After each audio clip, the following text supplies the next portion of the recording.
नमस्कार, मैं हूं आलोक यात्री लेकर आया हूं आपके लिए आपका पसंदीदा प्रोग्राम इंडिया डेली का खास शो शैतान। शैतान की फितरत है साजिश रचना और हम करते हैं उसकी हर साजिश को बेनकाब। हर रोज करते हैं आपको सावधान, क्योंकि आसपास कहीं भी हो सकता है शैतान।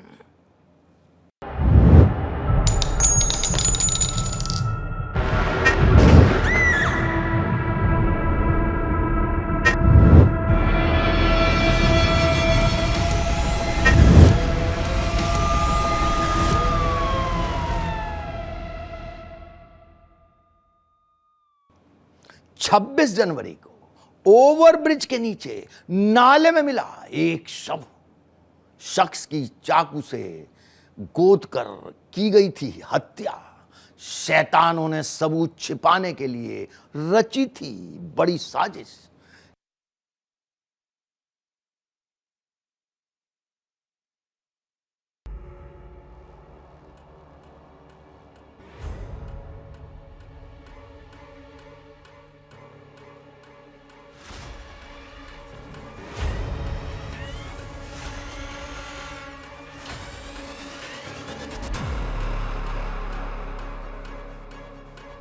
एक मोहब्बत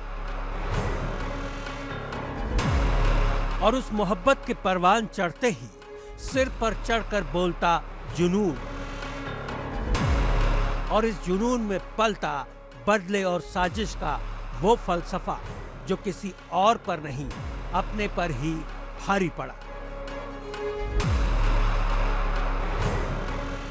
एक ऐसा इश्क जो खून से सना है,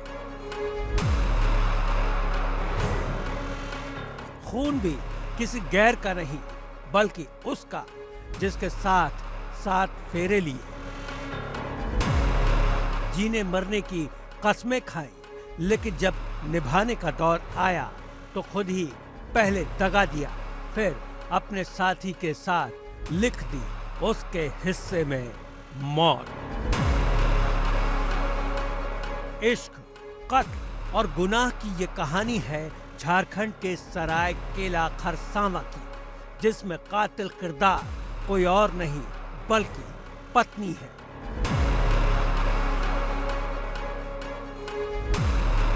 जिसने अपने इश्क की खातिर अपने ही पति को मौत के घाट उतारने से गुरेज नहीं किया,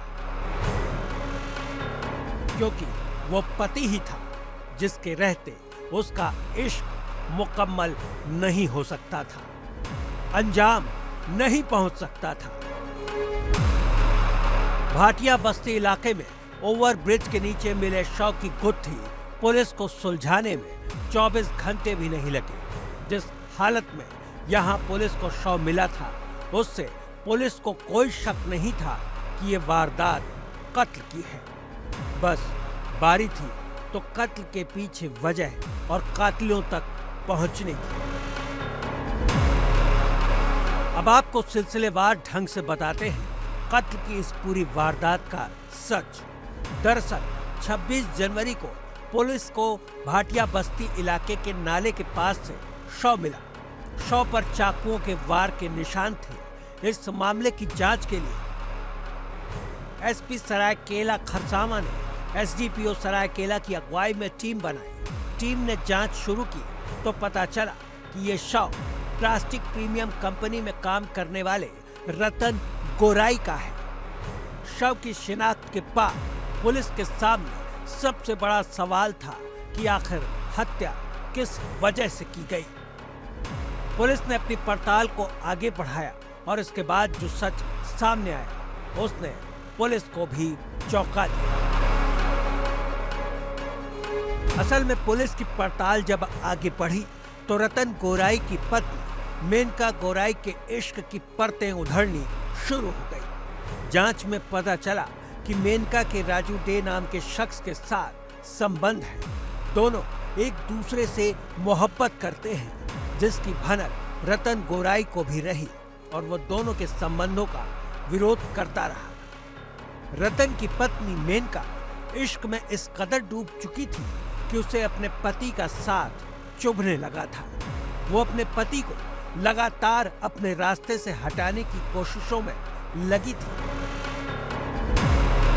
कई बार रतन की जान लेने का प्लान भी बनाया, लेकिन ऐन वक्त पर कोई न कोई रोड़ा अटकता रहा। आखिरकार वो लम्हा भी आया जब पत्नी मेनका अपने प्रेमी राजू डे के साथ अपने मकसद में कामयाब हो गई। तारीख थी 25 जनवरी 2025। जब रतन काम के लिए घर से निकला तो जरूर, लेकिन लौटा नहीं। पुलिस को उसके गुमशुदगी की सूचना दी गई, लेकिन अगले दिन रतन की लाश मिली। पुलिस के मुताबिक इस मामले में उसने 3 लोगों को गिरफ्तार किया है। हत्या का कारण जो है अवैध संबंध है उसका। राजू डे का मृतक की पत्नी मेनका गोराई के साथ अवैध संबंध था। राहुल जो है वो राजू डे के साथ ही और मृतक के साथ ही एक ही कंपनी में काम करता था और राहुल तिवारी को इसमें घटना को खरीद करने के लिए 6000 रुपया दिया गया। नहीं, आपराधिक इतिहास तो नहीं है, लेकिन राहुल जो है ये थोड़ा सा नशे की गिरफ्त में था, नशा वशा करता था। पुलिस की तरफ से दी गई जानकारी में बताया गया है कि रतन मानसिक तौर पर स्वस्थ नहीं था और आरोपी उसे लंबे समय से मारने की प्लानिंग कर रहे थे।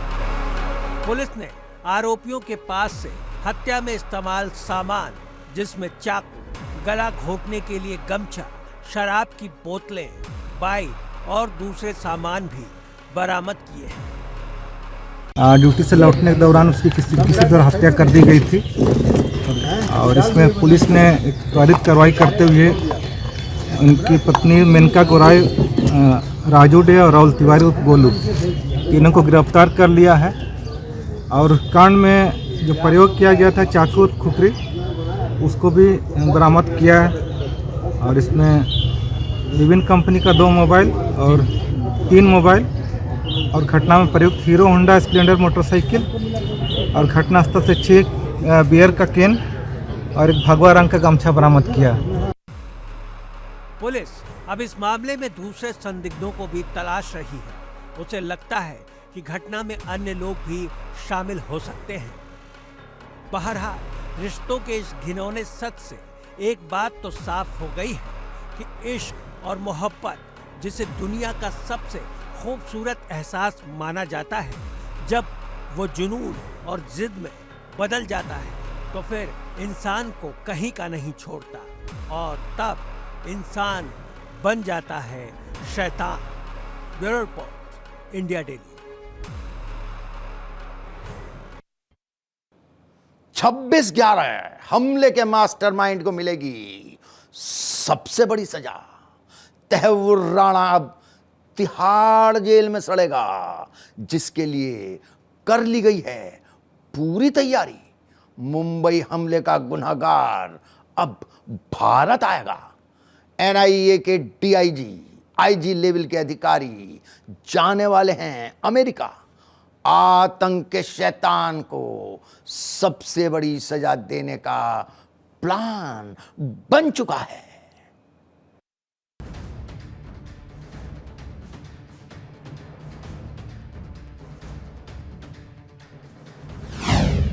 जिसने 26/11 के हमले में मुंबई को दहलाया,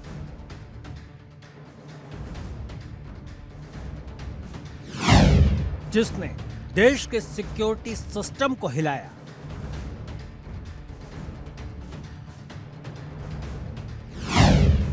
जिसकी साजिशों से उठ चुका है कब का पर्दा,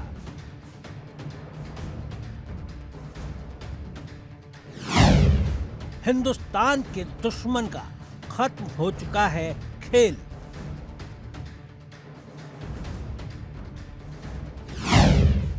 अब वो होगा देश की सलाखों के पीछे और अदालत की चौखट पर।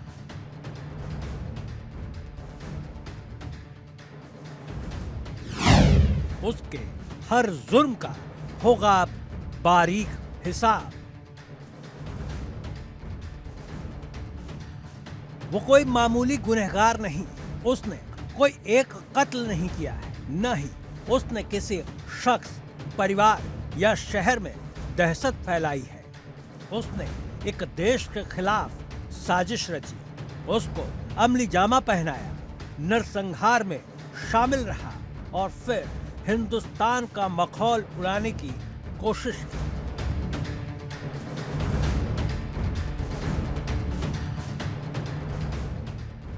लेकिन अब उसके गुनाहों और हिमाकत का सफर पूरा हो चुका है।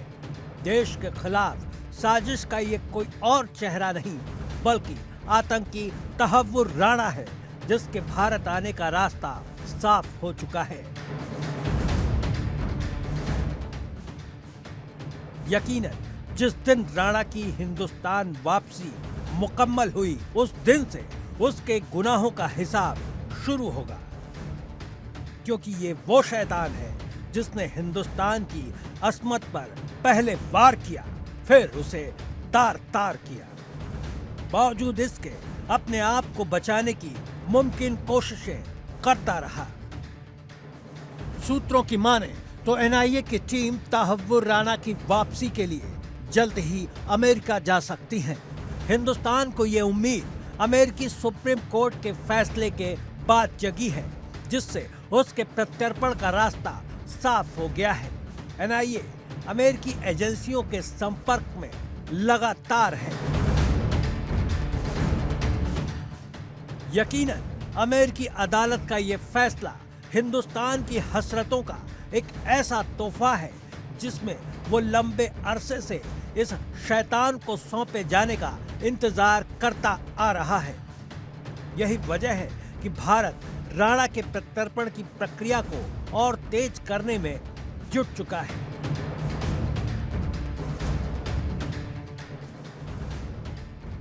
आपको ये जानना जरूरी है कि इस शैतान की साजिशों ने कैसे हिंदुस्तान के सीने पर जख्म दिए और इसके गुनाह का पर्दाफाश आखिर हुआ कैसे। असल में राणा पर आरोप है कि उसने 26/11 के मास्टरमाइंड डेविड कोलमैन हेडली की मदद की थी। हेडली ने मुंबई के ठिकानों की रेकी की थी। राणा को 2009 में शिकागो से गिरफ्तार किया गया था।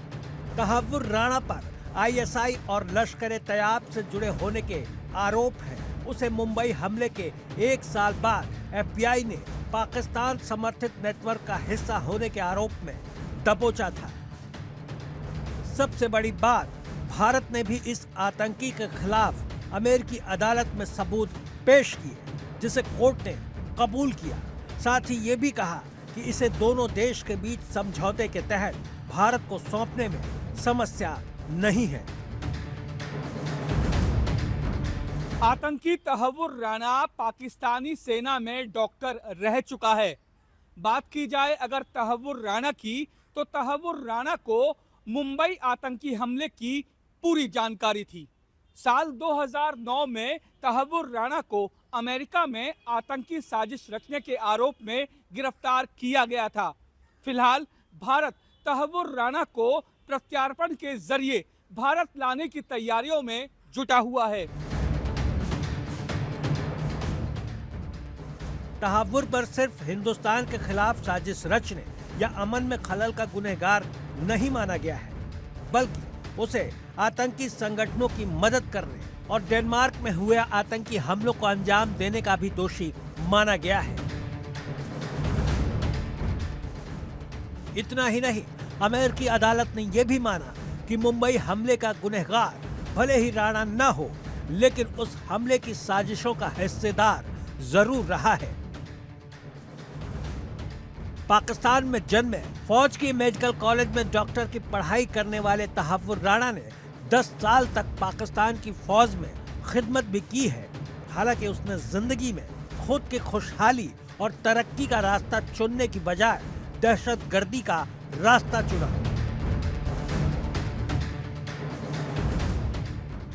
और उसकी इसी सोच ने दुनिया के तमाम मुल्कों की नजर और कानून की किताबों में उसे बना दिया है शैतान। Bureau report, India daily. हमारे शो में आज बस इतना ही। अगली मुलाकात तक आप रहिए सावधान, क्योंकि आसपास कहीं भी हो सकता है शैतान।